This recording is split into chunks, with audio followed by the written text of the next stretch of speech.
Capítulo 2. Regras relativas à observação dos fatos sociais. Regra fundamental. 2 pontos. Tratar os fatos sociais como coisas. 1. Fase ideológica que atravessa todas as ciências, durante a qual elaboram noções vulgares e práticas, em vez de descrever e explicar as coisas. Motivo porque esta fase devia prolongar-se na sociologia mais do que nas outras ciências. Fatos extraídos da sociologia de Comte, a de Spencer e ao estado atual da moral e da economia política, mostrando que este estágio ainda não foi ultrapassado.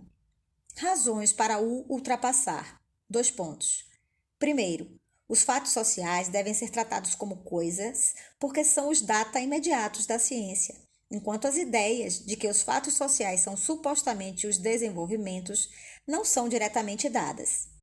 Segundo, tem todas as características da coisa. Analogia desta reforma com que transformou recentemente a psicologia.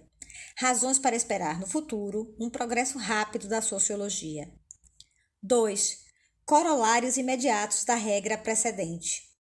Primeiro, afastar da ciência todas as noções prévias, acerca do ponto de vista místico que se opõem à aplicação desta regra. Segundo, maneira de constituir o objeto positivo da investigação. 2 pontos. Agrupar os fatos segundo as suas características exteriores comuns. Relações do conceito assim formado com o conceito vulgar. Exemplos de erros a que nos expomos ao negligenciar esta regra ou ao aplicá-la mal. 2 pontos. Spencer e a sua teoria sobre a evolução do casamento. Garofalo e a sua definição de crime. O erro comum que recusa a moral às sociedades inferiores, que a exterioridade das características que entram nestas definições iniciais não constituam um obstáculo às explicações científicas. Terceiro, estas características exteriores devem, além disso, ser o mais objetivas possível. Método para o conseguir. 2 pontos. Apreender os fatos sociais de modo que se apresentem isolados das suas manifestações individuais. A primeira regra e a mais fundamental é, 2 pontos, considerar os fatos sociais como coisas. 1. No momento em que uma ordem nova de fenômenos se torna objeto de ciência, aqueles encontram-se já representados no espírito, não só por imagens sensíveis, mas também por espécies de conceitos grosseiramente formados. Antes dos primeiros rudimentos da física e da química, os homens tinham já sobre os fenômenos físico-químicos noções que ultrapassavam a pura percepção. Tais são, por exemplo, as que encontramos misturadas em todas as religiões. A reflexão, com efeito, é anterior à ciência. Esta limita-se a servir-se dela com mais método.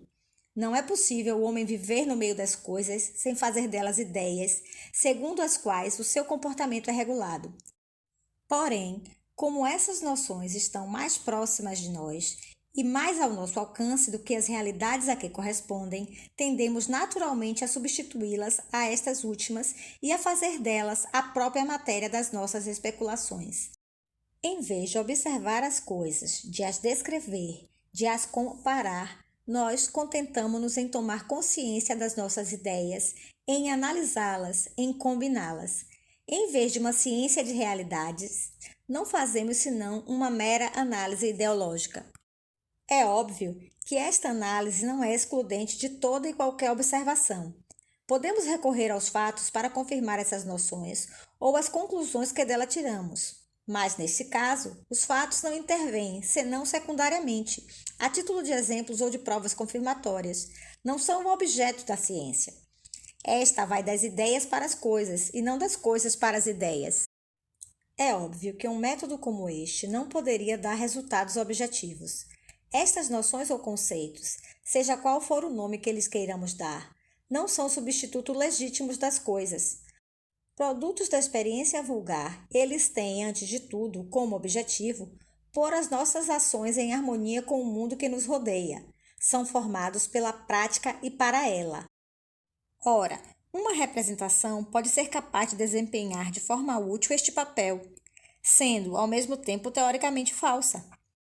Copérnico dissipou há vários séculos as ilusões dos nossos sentidos acerca do movimento dos astros, e, no entanto, é ainda segundo essas ilusões que regulamos correntemente a distribuição do nosso tempo. Para que uma ideia provoque corretamente as ações que a natureza de uma coisa reclama, não é necessário que exprima fielmente essa natureza. Basta que nos faça sentir o que essa coisa tem de útil ou de prejudicial, como nos pode servir ou nos pode contrariar. E, além do mais, estas noções, assim formadas, apresentam essa justeza prática de um modo apenas aproximado e somente na generalidade dos casos. Quantas vezes são tão perigosas como inadequadas? Não é elaborando-as, seja de que modo for, que se conseguirá jamais descobrir as leis da realidade. Pelo contrário, são um véu que se interpõe entre nós e as coisas e as esconde tanto mais quanto mais acreditarmos na sua transparência. Uma tal ciência não só será truncada, como carecerá de matéria para se alimentar. Mal começa a existir, desaparece, por assim dizer, e transforma-se em arte. Com efeito, supõe-se que estas noções contêm tudo o que há de especial na realidade, visto que são confundidas com essa realidade. Portanto, parecem ter tudo quanto é necessário para nos habilitar não só a compreender o que existe, mas também a prescrever o que deve existir e os meios para o executar. Pois o que é bom é o que é em conformidade com a natureza das coisas. O contrário é mal, e os meios para atingir um e evitar o outro derivam dessa mesma natureza. Se, portanto, a possuímos à partida, o estudo da realidade presente já não tem qualquer interesse prático, e como esse interesse é a razão de ser deste estudo, também ele perde a finalidade. A reflexão é, assim, incitada a apartar-se do próprio objeto da ciência, a saber, o presente e o passado, para se lançar de um salto no futuro. Em vez de procurar compreender os fatos adquiridos e realizados, empreende imediatamente a realização de outros, mais conformes aos fins pretendidos pelos homens. Quando se julga saber em que consiste a essência da matéria, pomos-nos logo à procura da pedra filosofal. Esta invasão da ciência pela arte, que impede aquela de se desenvolver, é, aliás, facilitada pelas próprias circunstâncias, que determinam o despertar da reflexão científica. Pois, como só nasce para satisfazer as necessidades vitais, acha-se naturalmente orientada para a prática. As carências que é chamada a aliviar são sempre prementes e, por conseguinte, incitam-na a concluir. Reclamam remédios, não explicações. Este procedimento é tão adequado às inclinações naturais do nosso espírito que o encontramos mesmo na origem das ciências físicas. É o que diferencia a alquimia da química, a astrologia da astronomia. É assim que Bacon caracteriza o método que seguiam os sábios do seu tempo, que ele combate. As noções que acabamos de referir são as notiones vulgares ou praenotiones, que ele assinala na base de todas as ciências em que tomam o lugar dos fatos. São os idola, tipos fantasmas que desfiguram o verdadeiro aspecto das coisas e que, no entanto, nós confundimos com as verdadeiras coisas. É porque esse meio imaginário não oferece ao espírito qualquer resistência que este, não se sentindo refreado por nada, se abandona a ambições ilimitadas e crê possível construir, ou melhor, reconstruir o mundo pelas suas próprias forças e ao sabor dos seus desejos. Se aconteceu assim com as ciências naturais, com muito mais razão deveria acontecer o mesmo com a sociologia. Os homens não esperam pelo advento da ciência social para conceber ideias sobre o direito, a moral, a família, o Estado e a própria sociedade, pois não podiam passar sem elas para viver. É sobretudo em sociologia que estas pré-noções, para retomar a expressão de Bacon, são suscetíveis de dominar os espíritos e de se substituir à realidade. Com efeito, os fatos sociais não se realizam senão através dos homens, são resultado da atividade humana. Parecem, portanto, não ser mais que o pôr em prática de ideias, inatas ou não, que trazemos em nós, mas que a sua aplicação às diversas circunstâncias que acompanham as relações dos homens entre si. A organização da família, do contrato, da repressão, do Estado, da sociedade, aparecem assim como um simples desenvolvimento das ideias que temos sobre a sociedade, o Estado, a justiça, etc. Por consequência, estes fatos e os seus análogos parecem não ter realidade senão nas e pelas ideias que são os seus germes e se tornam, desde logo, na matéria própria da sociologia. O que acaba por dar crédito a esta maneira de ver é o fato de o pormenor da vida social, ultrapassar por todos os lados a consciência e esta não ter disso uma percepção suficientemente forte para sentir a realidade daquela. Não tendo em nós laços nem bastante sólidos, nem bastante próximos, tudo isso nos dá facilmente a impressão de não estar ligado a nada e de flutuar no vazio, matéria meio irreal e indefinidamente plástica. É por isso que tantos pensadores não viram nas disposições sociais senão combinações artificiais, mais ou menos arbitrárias. Mas, se o pormenor, se as formas concretas e particulares nos escapam, pelo menos imaginamos os aspectos mais gerais da existência coletiva no conjunto e por aproximação. E são precisamente estas representações esquemáticas e sumárias que constituem as pré-noções de que nos servimos para os usos correntes da vida. Não podemos, portanto, pensar em duvidar da sua existência, uma vez que nos apercebemos dela ao mesmo tempo que da nossa.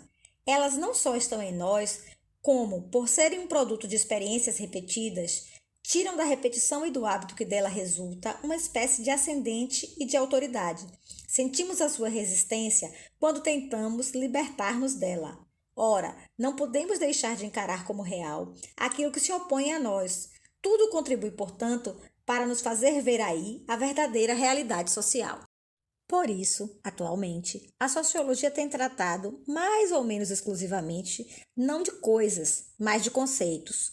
Comte, é certo, proclamou que os fenômenos sociais são fatos naturais, submetidos a leis naturais.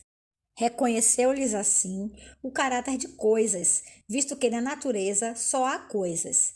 Mas quando, ao sair destas generalidades filosóficas, tenta aplicar o seu princípio e extrair dele a ciência que nele estava contida, são ideias que toma como objeto de estudo.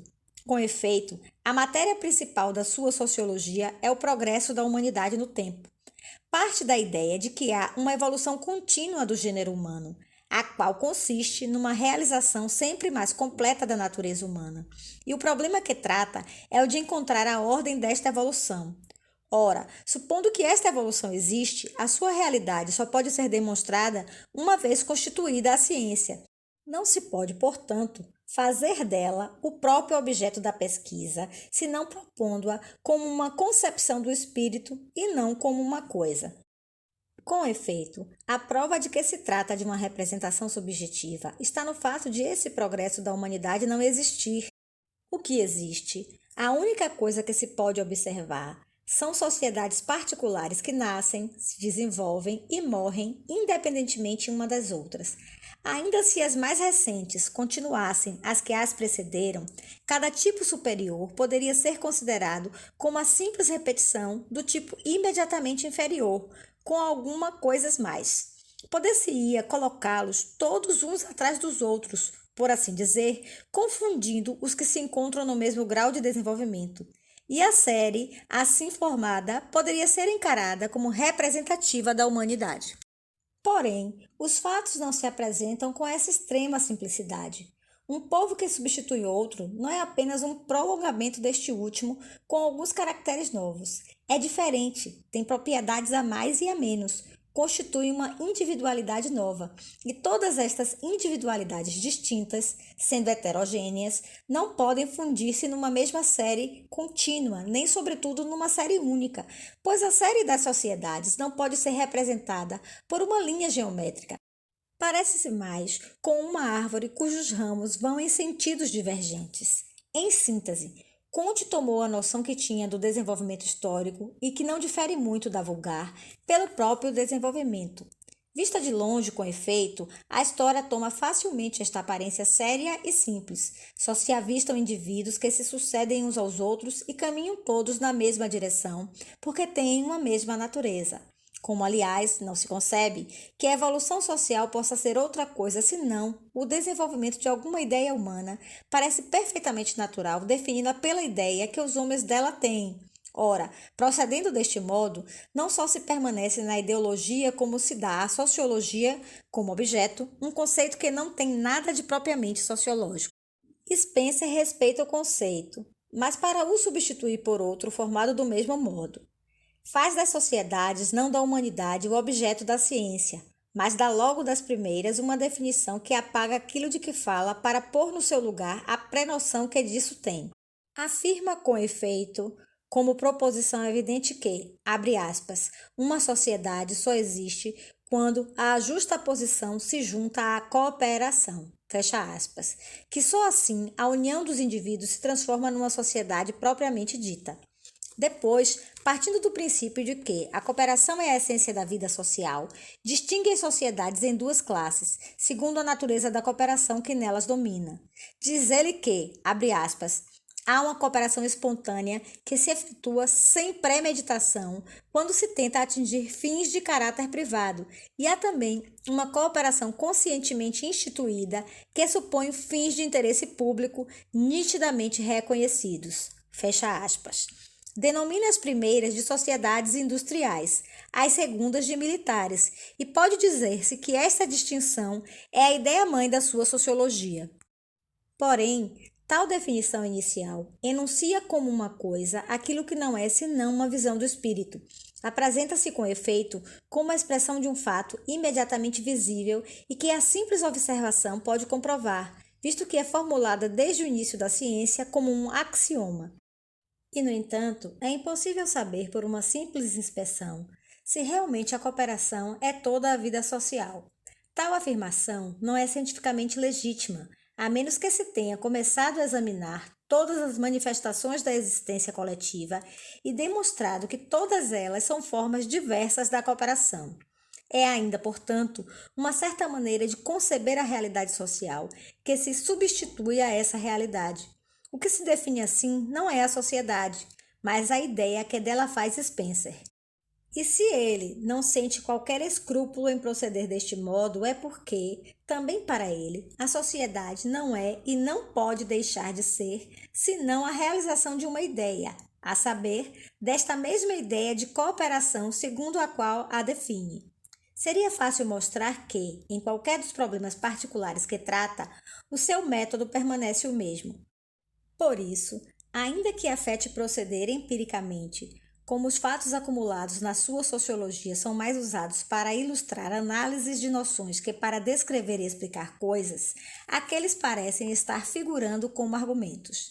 Na realidade, tudo o que há de essencial na sua doutrina pode ser imediatamente deduzido da sua definição de sociedade e das diferentes formas de cooperação, porque, se apenas tivermos a possibilidade de escolher entre uma cooperação tiranicamente imposta e uma cooperação livre e espontânea, é evidente que é esta última o ideal para o qual a humanidade tende e deve tender.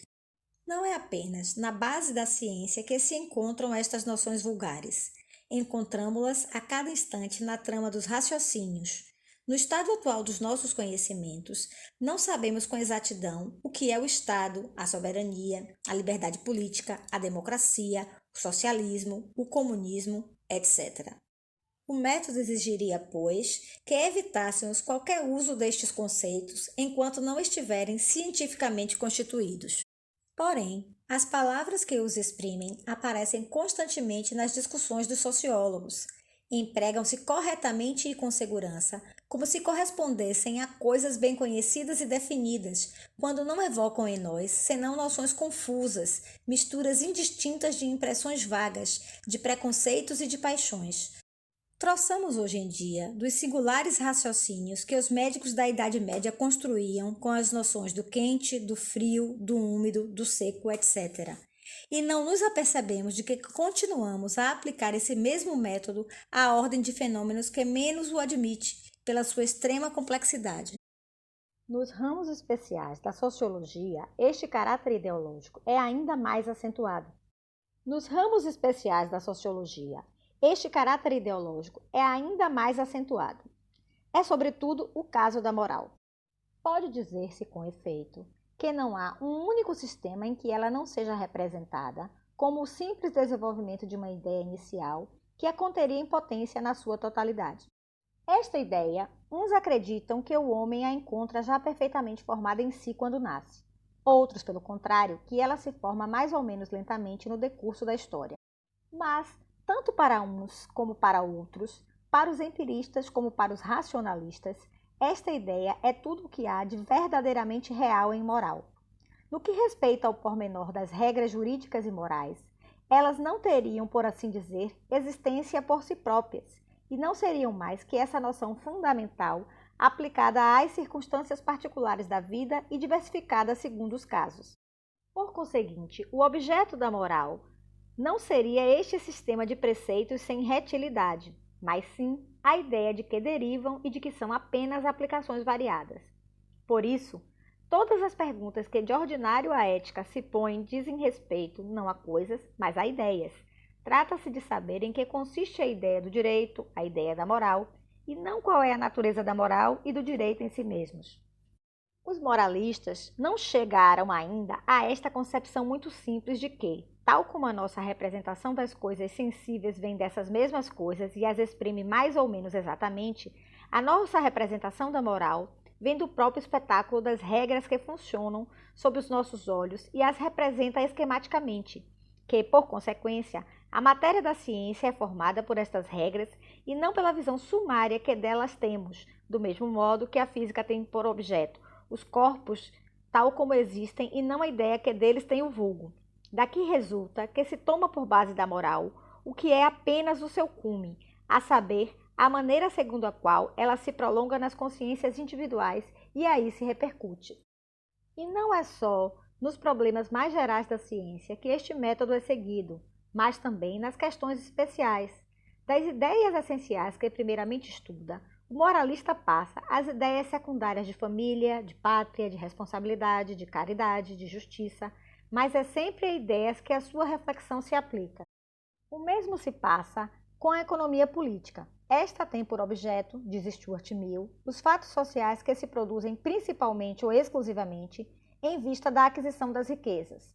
Mas, para que os fatos assim definidos pudessem ser dados como coisas à observação do cientista, seria necessário, pelo menos, que se pudesse indicar qual o sinal que permite identificar o que satisfazem esta condição.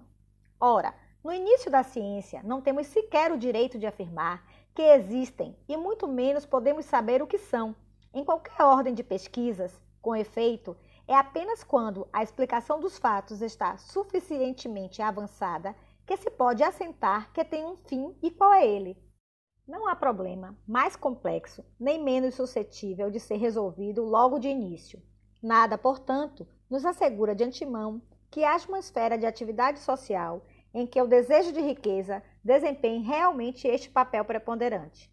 Logo, a matéria da economia política, assim compreendida, é feita não de realidades que se podem apontar com o dedo, mas de simples possíveis, de puras concepções do espírito, a saber, dos fatos que o economista concebe como referindo-se ao fim considerado e tais como ele os concebe.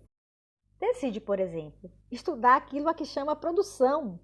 Crê poder enumerar logo de saída os principais agentes que, com a ajuda, ela se realiza e examiná-los. Isso significa que não reconheceu a sua existência ao observar de que condições dependia a coisa que estuda, pois, nesse caso, teria começado por expor as experiências de onde tirou essa conclusão. Se logo no início da investigação, e em algumas palavras, ele procede a esta classificação, é porque a obteve por uma simples análise lógica. Parte da ideia de produção. Ao decompô-la, acha que ela implica logicamente as ideias de forças naturais, de trabalho, de instrumento ou de capital, e trata da mesma maneira, em seguida, estas ideias derivadas. A mais fundamental das teorias econômicas, a do valor, é manifestamente construída segundo o mesmo método. Se o valor fosse aí estudado como uma realidade deve sê-lo, o economista indicaria primeiro como é possível reconhecer a coisa a que se dá este nome.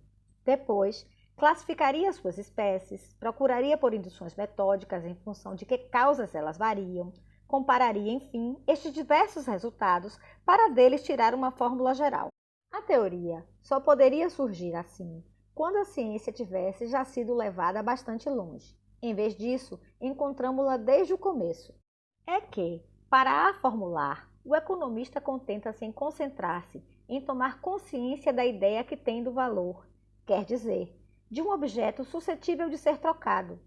Acha que ela implica a ideia do útil, do raro, etc. E é com estes resultados da sua análise que constrói a sua definição.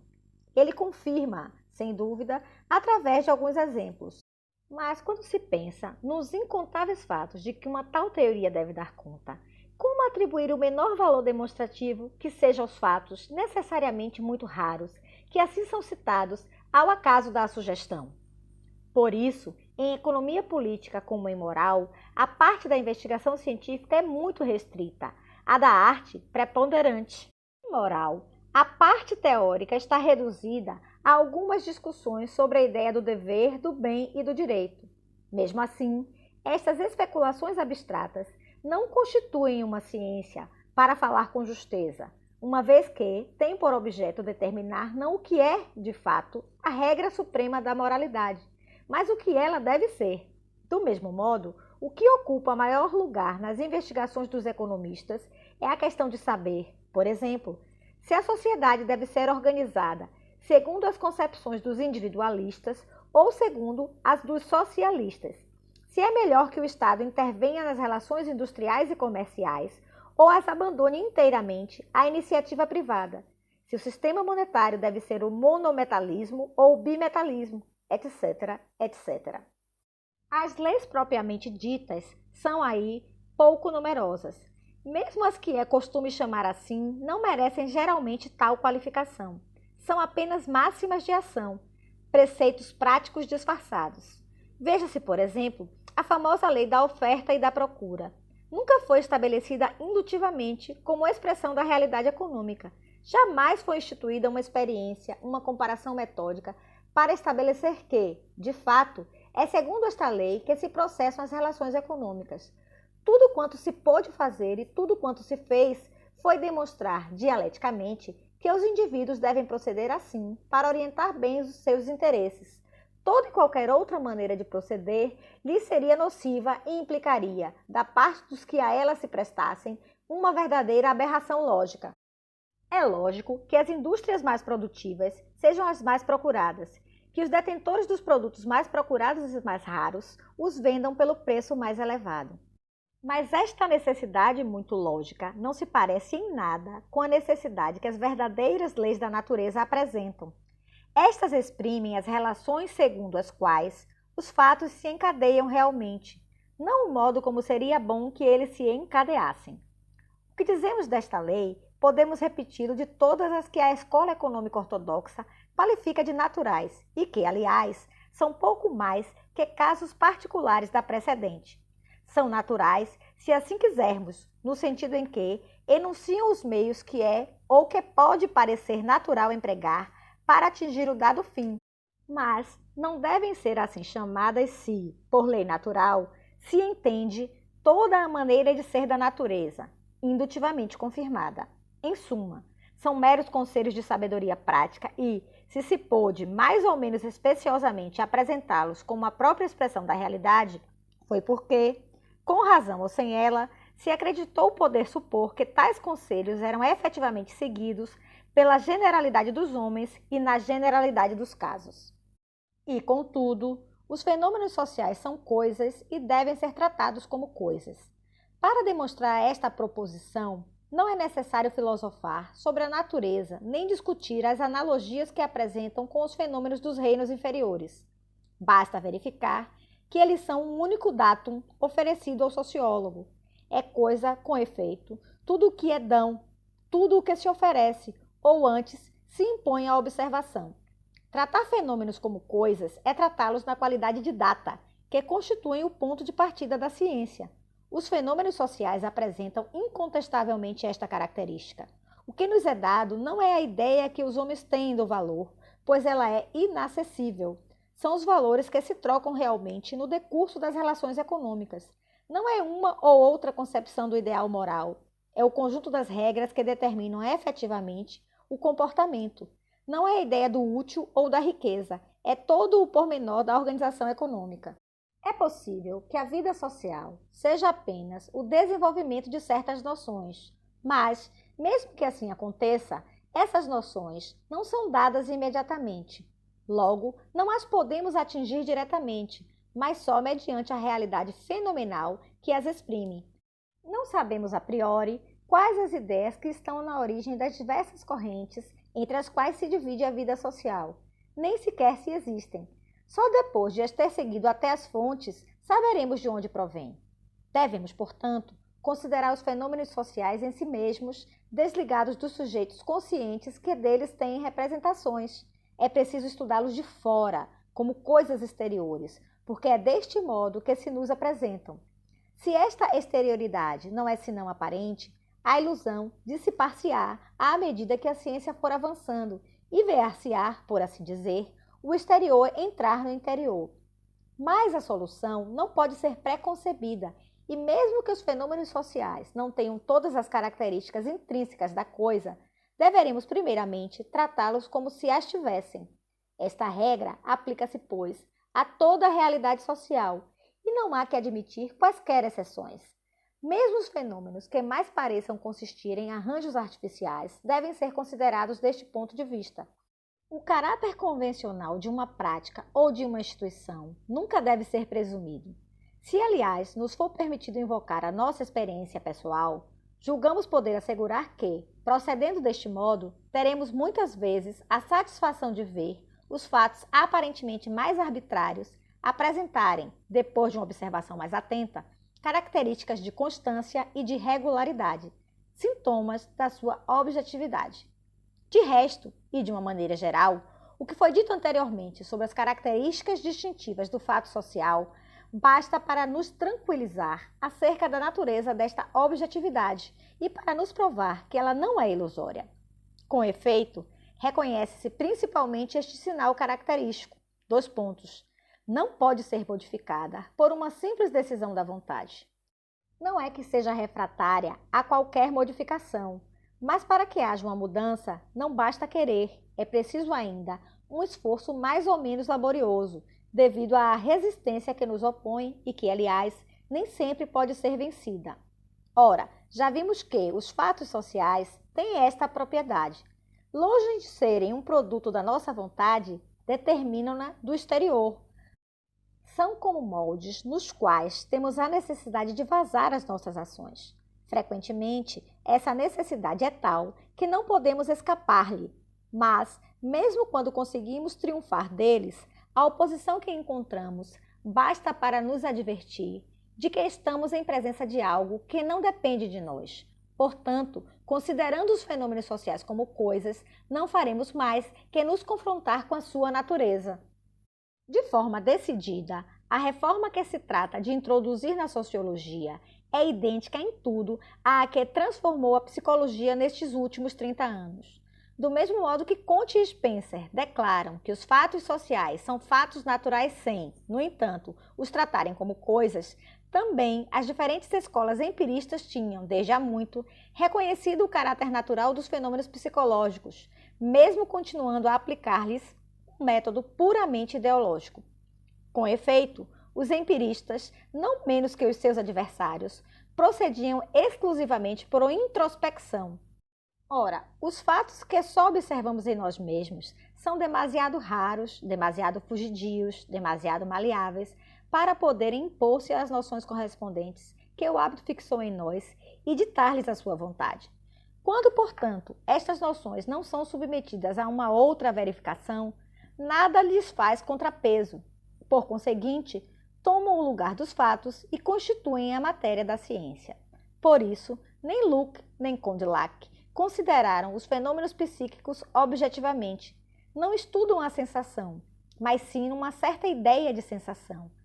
É por isso que, apesar de, sob certos aspectos, terem preparado o advento da psicologia científica, esta sonasse verdadeiramente muito mais tarde, quando se chegou finalmente à concepção de que os estados de consciência podem e devem ser considerados do exterior e não do ponto de vista da consciência que o experimenta. Tal é a grande revolução que se efetuou neste gênero de estudos. Todos os processos particulares, todos os métodos novos que enriqueceram esta ciência são apenas meios diversos de realizar mais completamente essa ideia fundamental. É este mesmo progresso que falta realizar à sociologia. É necessário que ela passe do estádio subjetivo, que quase ainda não ultrapassou, à fase objetiva. Esta passagem é, aliás, menos difícil de efetuar que em psicologia. Com efeito, os fatos psíquicos são naturalmente dados como estados do sujeito, do qual não parecem sequer separáveis. Interiores, por definição, parece não ser possível tratá-los como exteriores, senão violentando a sua natureza. Para os poder considerar sob esse aspecto, é necessário não só um esforço de abstração, mas todo um conjunto de processos e artifícios. Pelo contrário, os fatos naturais têm bem mais natural e imediatamente todas as características da coisa. O direito existe nos códigos, os movimentos da vida cotidiana escrevem-se nos números da estatística, nos monumentos da história, as modas nos fatos, os gostos nas obras de arte. Tendem, em virtude da sua própria natureza, a constituir-se fora das consciências individuais, uma vez que as dominam.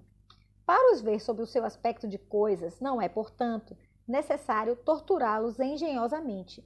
Desse ponto de vista, a sociologia tem sobre a psicologia uma séria vantagem que não foi notada até hoje e que deve acelerar o seu desenvolvimento.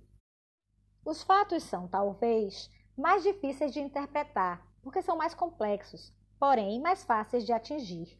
A psicologia, pelo contrário, tem dificuldade não só em elaborá-los, mas também em apreendê-los. Por conseguinte, é permitido pensar que, logo que este princípio do método sociológico for unanimemente reconhecido e praticado, veremos a sociologia progredir com uma rapidez que a lentidão atual do seu desenvolvimento dificilmente deixaria prever, e até recuperar o avanço que a psicologia deve unicamente à sua anterioridade histórica. 2. Mas a experiência dos nossos antecessores mostrou-nos que, para assegurar a realização prática da verdade acabada de estabelecer, não basta demonstrá-la teoricamente, nem sequer compenetrar-se dela. O espírito é tão naturalmente propenso a menosprezá-la que, inevitavelmente, recairemos nos antigos erros se não nos submetermos a uma disciplina rigorosa, cujas regras principais, corolários da precedente, passamos a formular. 2 pontos. Primeiro, o primeiro destes corolários é, 2 pontos. Devemos afastar sistematicamente todas as prenoções. Não é necessária uma demonstração especial desta regra. Resulta de tudo o que anteriormente dissemos. É, aliás, a base de qualquer método científico. A dúvida metódica de Descartes não é, no fundo, senão uma das suas aplicações. Se, no momento em que vai fundar a ciência, Descartes se impõe a obrigação de duvidar de todas as ideias anteriores aceites, é porque pretende utilizar apenas conceitos cientificamente elaborados, isto é, construídos segundo o método que estabeleceu. Todos os que provêm de outra origem devem, pois, ser rejeitados, pelo menos provisoriamente. Vimos já que a teoria dos ídolos tem em Bacon o mesmo sentido. As duas grandes doutrinas, tantas vezes consideradas como opostas, concordam neste ponto essencial, portanto necessário que o sociólogo, quer no momento em que determina o objeto das suas pesquisas, quer no decurso das suas demonstrações, se abstenha resolutamente de empregar estes conceitos formados fora da ciência e em função de necessidades que nada têm de científico. É preciso que se liberte das falsas evidências que dominam o espírito do vulgo, que sacuda de uma vez para sempre o jugo dessas categorias empíricas que uma longa habituação acaba, muitas vezes, por tornar tirânicas. Pelo menos, se algumas vezes a necessidade o obriga a servir-se delas, que o faça com a consciência do seu pouco valor, para não lhes atribuir na sua doutrina um papel que não merecem. O que torna esta libertação particularmente difícil em sociologia é o fato de o sentimento entrar muitas vezes em jogo. Entusiasmamo-nos, efetivamente, com as nossas crenças políticas e religiosas, com as nossas práticas morais, de maneira bem diferente que com as coisas do mundo físico. Este caráter passional repercute-se na maneira como concebemos e explicamos as primeiras. As ideias que delas temos, tomamo-las a peito, tal como aquilo que constitui o seu objeto, e adquirem, assim, uma autoridade tal que não suportam a contradição. Qualquer opinião que as incomode é tratada como inimiga. Uma proposição não está de acordo com a ideia que temos do patriotismo ou da dignidade individual, por exemplo, é negada, quaisquer que sejam as provas sobre que assenta. Não podemos admitir que seja verdadeira e opomos-lhes uma recusa peremptória. A paixão, para se justificar, não hesita em sugerir razões que facilmente achamos decisivas. Essas noções podem até ter tal prestígio que nem sequer tolerem o exame científico. O simples fato de as submeter, bem como os fenômenos que exprimem, a uma análise fria e seca, revolta certos espíritos.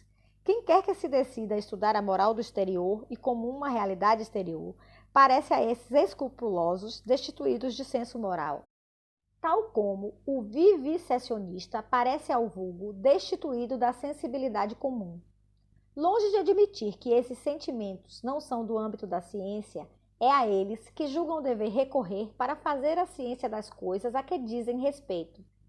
Escreve um eloquente historiador das religiões, abre aspas, infeliz do sábio que, se abeirar das coisas de Deus, sem ter no fundo da sua consciência, na mais profunda e indestrutível camada do seu ser, onde dorme a alma dos antepassados, um santuário desconhecido de onde se eleve, por instantes, um perfume de incenso, o verso de um salmo, um grito doloroso ou triunfal que em criança lançou para o céu, na esteira dos seus irmãos, e o coloca em súbita comunhão com os profetas de outrora. Fecha aspas. Os protestos serão poucos contra esta doutrina mística que, como aliás todo misticismo, não passa de um empirismo disfarçado, negador de qualquer ciência. Os sentimentos que têm por objeto as coisas sociais não têm privilégio sobre os outros, pois são da mesma origem. Também se formaram historicamente, são um produto da experiência humana, mas de uma experiência confusa e desorganizada. Não se devem a uma não sei que antecipação transcendental da realidade.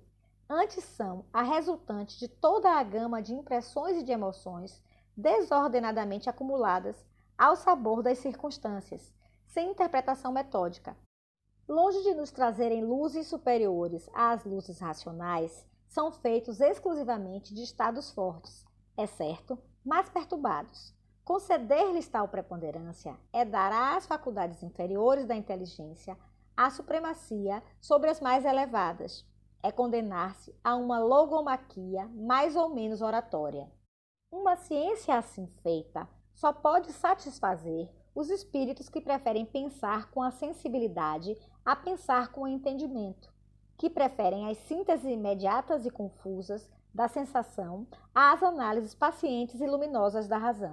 O sentimento é objeto de ciência, não o critério da verdade científica.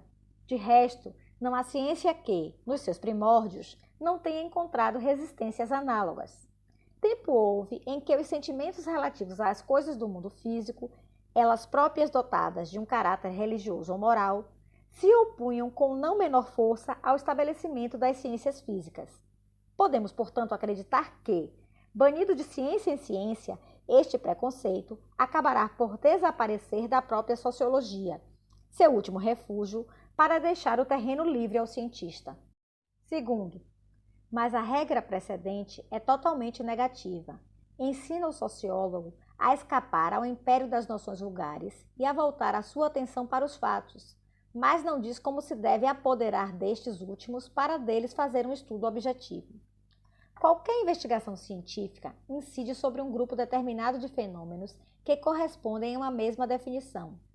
O primeiro passo do sociólogo deve ser, portanto, definir aquilo de que trata, para que se saiba e para que ele saiba bem o que está em causa. Esta é a primeira e a mais indispensável condição de qualquer prova e de qualquer verificação. Com efeito, uma teoria só pode ser controlada se soubermos reconhecer os fatos de que ela deve dar conta. Além disto, visto que é, mediante esta definição inicial que se estabelece o próprio objeto da ciência, este será ou não uma coisa consoante à forma como tal definição for feita. Para que seja objetiva, é evidentemente necessário que exprima os fenômenos não em função de uma ideia do espírito, mas de propriedades que lhes são inerentes. Deve caracterizá-los por meio de um elemento integrante da sua natureza, e não pela sua conformidade com uma noção mais ou menos ideal. Ora, no momento em que a pesquisa apenas vai começar, quando os fatos ainda não foram submetidos a qualquer elaboração, as suas únicas características que podem ser percebidas são as que se acham suficientemente exteriores para ser imediatamente visíveis. As que estão situadas mais profundamente são, sem dúvida, mais essenciais. O seu valor explicativo é mais alto, mas são desconhecidas nesta fase da ciência e não podem ser antecipadas, a não ser que se substitua a realidade por qualquer concepção do espírito. É, portanto, entre as primeiras características que se deve procurar a matéria desta definição fundamental.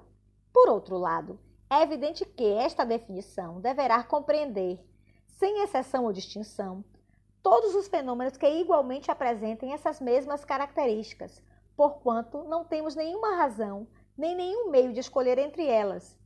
Tais propriedades são, neste momento, tudo o que sabemos do real e, por conseguinte, devem determinar soberanamente a maneira de agrupar os fatos. Não temos nenhum outro critério que possa, mesmo parcialmente, suspender os efeitos do precedente. Daí a seguinte regra: 2 pontos.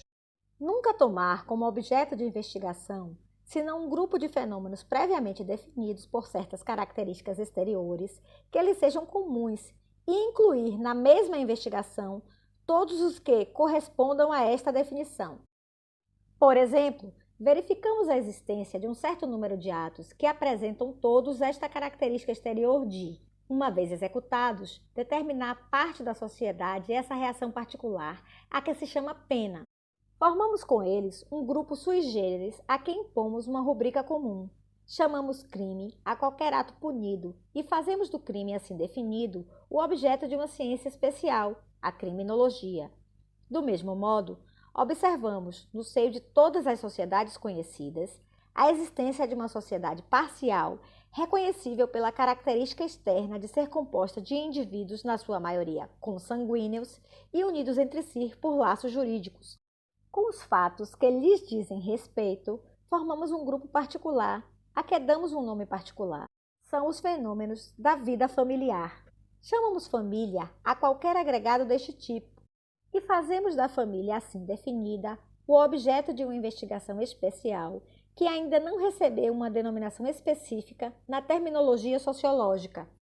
Quando posteriormente se passar da família em geral para os diferentes tipos familiares, aplicar-se-á a mesma regra.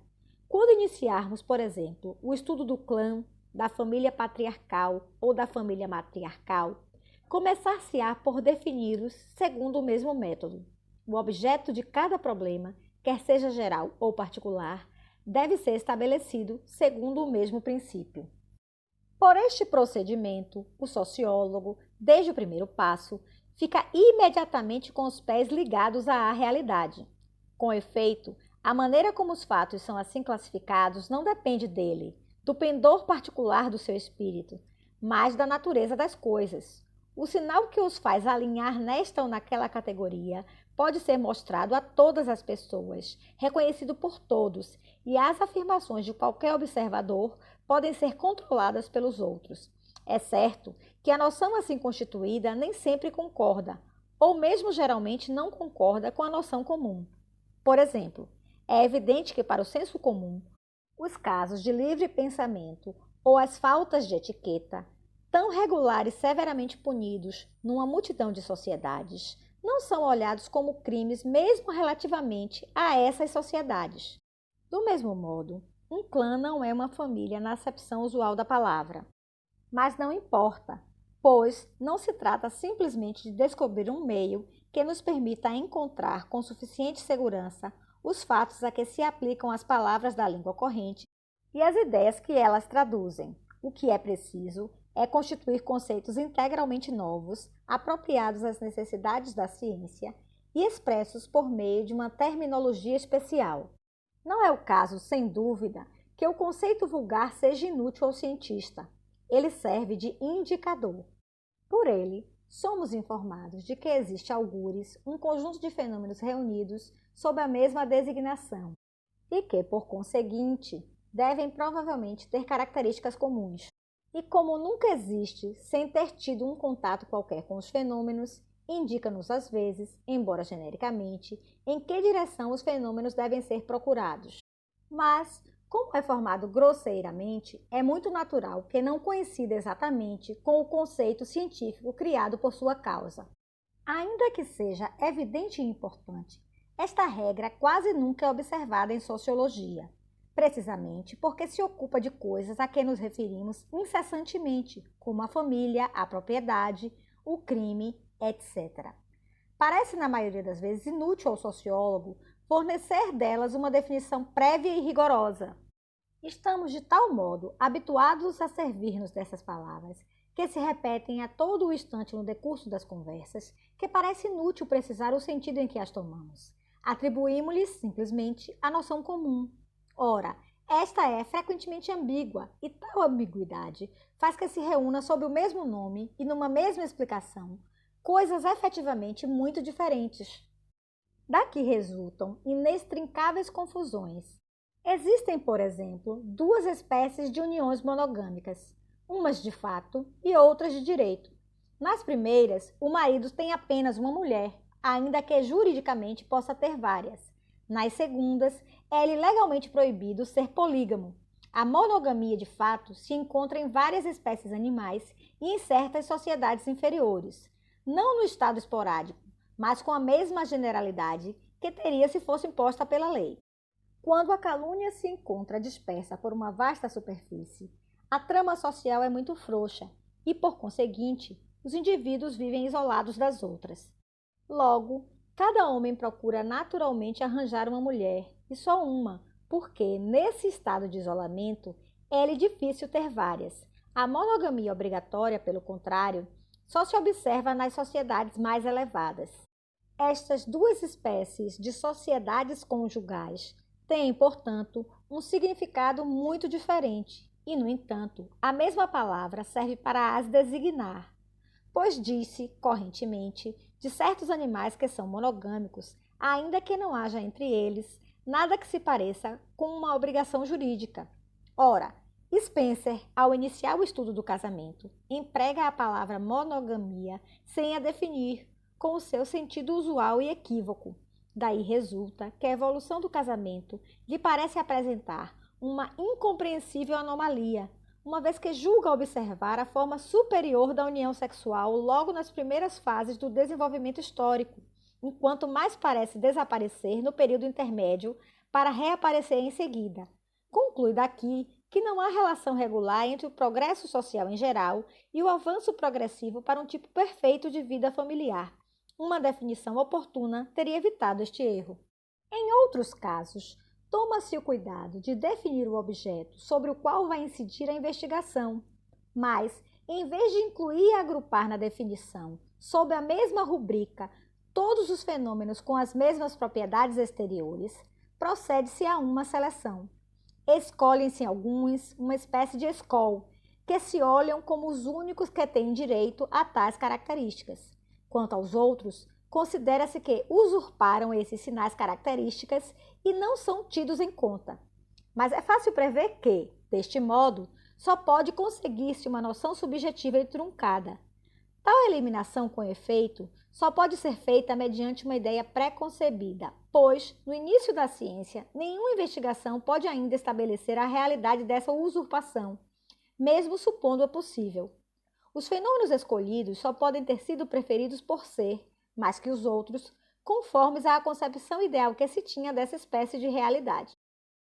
Garofalo, por exemplo, no início da sua Criminologia, demonstra bastante bem que o ponto de partida desta ciência deve ser, abre aspas, a noção sociológica do crime, fecha aspas. Mas, para constituir esta noção, não compara indistintamente todos os atos que, nos diferentes tipos sociais, foram reprimidos por penas regulares, mas apenas alguns deles, a saber, os que ofendem a parte média e imutável do senso moral. Quanto aos sentimentos morais que desapareceram com a evolução, não lhe parecem fundados na natureza das coisas pelo fato de não terem conseguido manter-se. Por conseguinte, os atos que foram considerados criminosos por os violarem, parecem-lhe dever exclusivamente esta denominação às circunstâncias acidentais e mais ou menos patológicas. Mas é em virtude de uma concepção muito pessoal da moralidade que ele procede a esta eliminação. Parte da ideia de que a evolução moral, tomada na sua fonte ou em suas proximidades, carrega toda a espécie de escória e de impurezas que elimina depois progressivamente, só tendo conseguido hoje em dia desembaraçar-se de todos os elementos adventícios que, primitivamente, perturbavam o seu curso. Mas este princípio não é nenhum axioma evidente, nem uma verdade demonstrada. Não passa de uma hipótese que nada sequer justifica. As partes variáveis do sentido moral não são menos fundadas na natureza das coisas do que as partes imutáveis. As variações por que passaram as primeiras testemunham simplesmente que as próprias coisas variaram.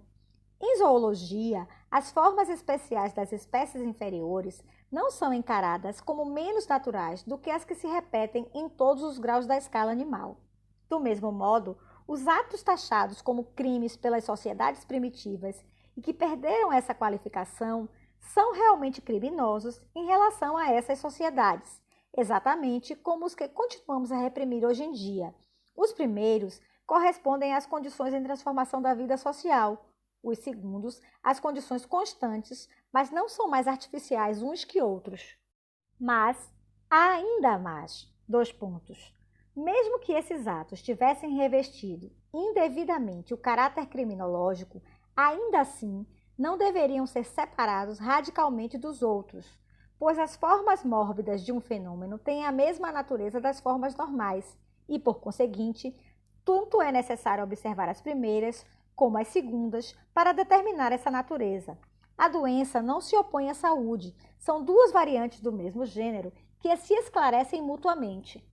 É uma regra desde há muito reconhecida e praticada em biologia e em psicologia, e que o sociólogo não é menos obrigado a respeitar. A menos que se admita que um mesmo fenômeno possa ser devido umas vezes a uma causa e outras a outra, quer dizer, a não ser que se negue o princípio de causalidade, as causas que imprimem a um ato, de uma maneira anormal, o sinal distintivo do crime, não podem ser de um gênero diferente das que produzem normalmente esse mesmo efeito. Distinguem-se só em grau ou por não agirem no mesmo conjunto de circunstâncias. O crime anormal também é, portanto, um crime e deve, por consequência, entrar na definição de crime. Portanto, o que é que acontece? É que Garofalo toma por gênero o que é apenas uma espécie ou uma simples variedade. Os fatos a que se aplica a sua fórmula da criminalidade só representam uma ínfima minoria dos que ela deveria compreender, pois ela não convém nem aos crimes religiosos, nem aos crimes contra a etiqueta, o cerimonial, a tradição, etc., que, se desapareceram dos nossos códigos modernos, enchem, porém, quase todo o direito penal das sociedades anteriores.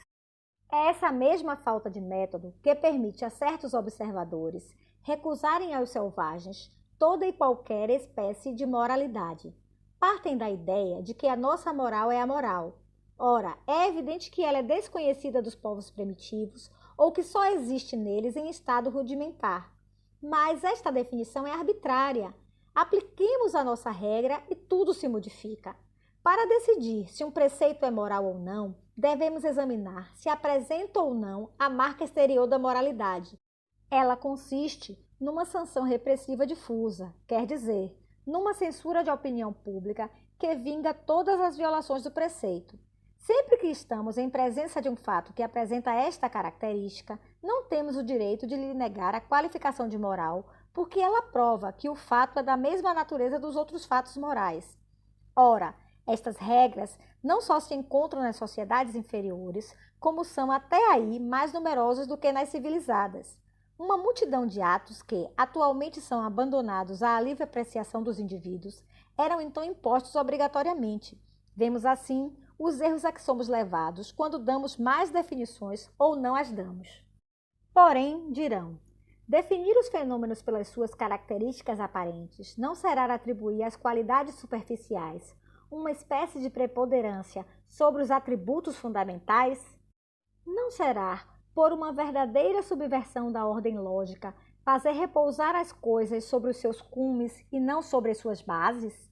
É assim que, quando definimos o crime pela pena, nos expomos quase inevitavelmente a ser acusados de querer fazer derivar o crime da pena ou, segundo uma citação bem conhecida, de ver no cadafalso e não no ato expiado a origem da vergonha. Mas esta censura repousa numa confusão, dado que a definição cuja regra acabamos de dar surge no início da ciência, nunca poderia ter por objetivo exprimir a essência da realidade. Deve somente pôr-nos em condições de lá chegar mais tarde. Ela tem, por única função, pôr-nos em contato com as coisas. E, como o espírito só as pode atingir do exterior, é pelos seus exteriores que ela as exprime. Mas não é por isso que as explica.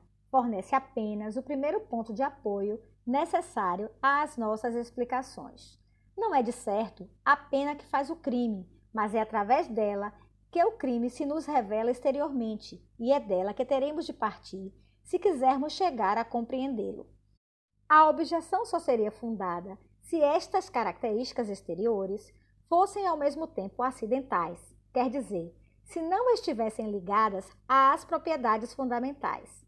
Efetivamente, nestas condições, a ciência, depois de as ter assinalado, não poderia ir mais longe, não poderia descer mais profundamente na realidade, uma vez que não haveria nenhuma relação entre a superfície e o fundo. Mas, a menos que o princípio de causalidade seja uma palavra vã, quando certas características se encontram identicamente e sem exceção alguma em todos os fenômenos de certa ordem, podemos estar certos de que estão estreitamente ligadas à natureza destes últimos e que são solidárias com eles. Se um dado grupo de atos apresenta igualmente a particularidade de estar ligado a uma sanção penal, é porque existe um laço íntimo entre a pena e os atributos constitutivos desses atos. Logo, por muito superficiais que sejam, estas propriedades, se forem metodicamente observadas, mostram bem ao investigador a via que deve seguir para penetrar mais no fundo das coisas. São o primeiro e indispensável anel da cadeia que a ciência desenrolará seguidamente no decurso das suas explicações. Já que é pela sensação que o exterior das coisas nos é dado, poderemos dizer em resumo, 2 pontos. A ciência, para ser objetiva, deve partir da sensação e não de conceitos que se formaram sem ela. É aos dados sensíveis que ela deve ir buscar os elementos das suas definições iniciais. Com efeito, basta recordar em que consiste o trabalho da ciência para compreender que ela não pode proceder de outro modo. Necessita de conceitos que exprimam adequadamente as coisas tais como são, e não tais como seria útil à prática concebê-las. Ora, os que se constituíram fora da sua ação não respondem a esta condição. Deve, portanto, criar outros e, para isso, afastar as noções comuns e as palavras que as exprimem, voltando à sensação, matéria primeira e necessária de todos os conceitos. É da sensação que saem todas as ideias gerais, verdadeiras ou falsas, científicas ou não. O ponto de partida da ciência ou conhecimento especulativo não pode, pois, ser outro que o do conhecimento vulgar ou prático. É só para além dele, na maneira como esta matéria comum é depois elaborada, que as divergências começam. Terceiro, mas a sensação é facilmente subjetiva. Por isso, é habitual nas ciências naturais afastar os dados sensíveis que correm o risco de ser demasiado pessoais para o observador e reter exclusivamente os que apresentam um grau suficiente de objetividade. É assim que o físico substitui as vagas impressões que a temperatura ou a eletricidade produzem pela representação visual das oscilações do termômetro e do eletrômetro. O sociólogo deve ter as mesmas preocupações. Os caracteres exteriores, em função dos quais define o objeto das suas pesquisas, devem ser tão objetivos quanto possível. Como princípio, pode-se estabelecer que os fatos sociais são tanto mais suscetíveis de ser objetivamente representados, quanto mais completamente libertos estão dos fatos individuais que os manifestam. Efetivamente, uma sensação é tanto mais objetiva, quanto mais fixidez tem o objeto a que se refere, porque a condição de toda a objetividade é a existência de um ponto de referência constante e idêntico, ao qual a representação pode ser comparada e que permite eliminar tudo o que ela tem de variável, logo de subjetivo. Se os únicos pontos de referência dados são eles mesmos variáveis, se são perpetuamente diversos em relação a si próprios, falta uma medida comum qualquer e não temos nenhum meio de distinguir, nas nossas impressões, o que depende do exterior e o que eles veem de nós. Ora, a vida social, enquanto não se conseguir isolar dos acontecimentos particulares que a encarnam para se constituir à parte, tem justamente essa propriedade, pois, como os acontecimentos não têm a mesma fisionomia de uma vez para outra, de um instante para o outro, e como ela é inseparável deles, eles comunicam-lhe a sua mobilidade. Ela consiste, então, em livres correntes que estão perpetuamente a transformar-se e que o olhar do observador não consegue fixar. Isto equivale a dizer que não é por este lado que o cientista pode começar o estudo da realidade social. Mas nós sabemos que ela tem a particularidade de ser suscetível de se cristalizar sem deixar de ser ela própria. Além dos atos individuais que suscitam, os hábitos coletivos exprimem-se sob formas definidas, regras jurídicas, morais, ditados populares, fatos de estrutura social, etc. Como estas formas existem de uma maneira permanente, não mudando com as diversas aplicações que delas são feitas, constituem um objeto fixo, um padrão constante, que está sempre ao alcance do observador e que não dá aso às impressões subjetivas e às observações pessoais. Uma regra do direito é o que é, e não há duas maneiras de a perceber. Uma vez que, por outro lado, estas práticas não são senão vida social consolidada, é legítimo, salvo indicações em contrário, estudar esta através daquelas. Quando o sociólogo empreende a exploração de uma ordem qualquer de fatos sociais, deve esforçar-se por considerá-los sob um ângulo em que eles se apresentem isolados das suas manifestações individuais. Foi em virtude deste princípio que estudamos a solidariedade social, as suas formas diversas e a sua evolução por meio do sistema das regras jurídicas que as exprimem. Do mesmo modo, se tentarmos distinguir e classificar os diferentes tipos familiares, segundo as descrições literárias que deles nos dão os viajantes e, por vezes, os historiadores, expomos-nos a confundir as mais diferentes espécies, a aproximar os tipos mais afastados. Se, pelo contrário, tomarmos para a base desta classificação a constituição jurídica da família e, mais especialmente, o direito sucessório, teremos um critério objetivo que, sem ser infalível, evitará, no entanto, muitos erros. Pretende-se classificar as diferentes espécies de crimes? Tentemos reconstruir as maneiras de viver, os costumes profissionais usados nos diferentes mundos do crime, e reconheceremos tanto os tipos criminológicos quanto as formas diferentes que esta organização apresenta. Para atingir os costumes, as crenças populares, recorreremos aos provérbios, aos ditados que os exprimem.